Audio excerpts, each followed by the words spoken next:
Assalamualaikum warahmatullahi wabarakatuh. Kami di sini akan menjelaskan kedudukan dan peran. Anggota kelompok kami terdiri dari Nezania Salsabila absen 17 dan Vivi absen 30. A. Kedudukan atau status. Rocek dan Warren dalam Henslin 2008 memaknai status sebagai tempat atau posisi seseorang dalam suatu kelompok sosial.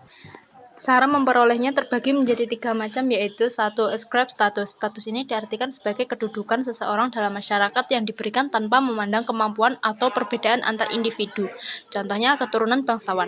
Yang kedua, achieve status. Achieve status adalah kedudukan yang dicapai seseorang dengan usaha-usaha yang sengaja dilakukan, bukan diperoleh melalui kelahiran. Contoh dokter spesialis, pilot, dan lain-lain.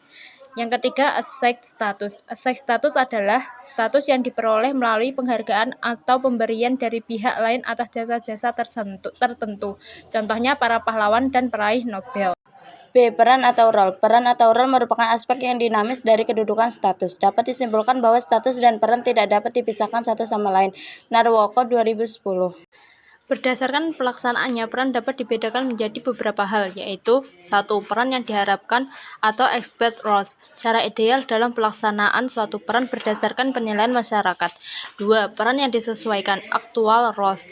Cara bagaimana sebenarnya suatu peran dapat dilaksanakan. Berdasarkan cara memperolehnya terbagi menjadi 2, yaitu 1. Peran bawaan atau ascribed roles, yakni peranan yang diperoleh secara otomatis bukan karena usaha. 2. Peran pilihan atau achieved roles, yakni peranan yang diperoleh atas dasar pribadi dan usaha pribadi. Fungsi peran diantaranya 1. Memberi arah pada proses sosialisasi. 2. Pewarisan, tradisi, kepercayaan, nilai, norma, dan pengetahuan. 3. Dapat mempersatukan kelompok dan masyarakat. 4. Menghidupkan sistem pengadilan sosial sehingga dapat melestarikan kehidupan masyarakat. Tuntutan suatu individu untuk menjalankan beragam peran, yaitu 1. Konflik peran akan terjadi apabila seseorang dengan kedudukan tertentu harus melaksanakan peran yang sesungguhnya tidak diharapkan.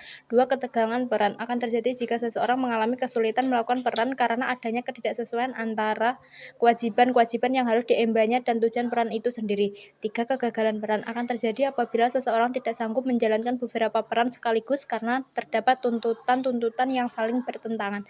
4. Kesenjangan peran akan terjadi jika seseorang harus menjalankan peran tidak sesuai minat ataupun prioritas hidupnya, sehingga ia seringkali merasa tertekan.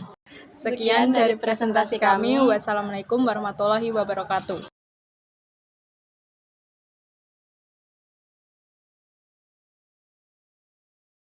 Sekian dari presentasi kami. Terima kasih. Wassalamualaikum warahmatullahi wabarakatuh.